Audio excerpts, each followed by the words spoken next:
நான் உனக்கு போதித்து நீ நடக்க வேண்டிய வழியை உனக்கு நான் காட்டுவேன். உன்மேல் என் கண்ணை வைத்து உனக்கு ஆலோசனை சொல்லுவேன். சத்தமாவியானவரே, பரிசுத்த ஏசப்பா, ஏசப்பா, ஓ ஆவியானவரே, பரிசுத்த ஆவியானவரே. ஹல்லேலூயா. கைகளை உயர்த்தி ஒரு ஹல்லேலூயா.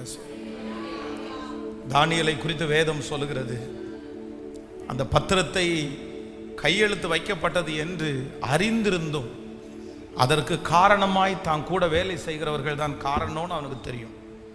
அவங்க தான் அவன் மேல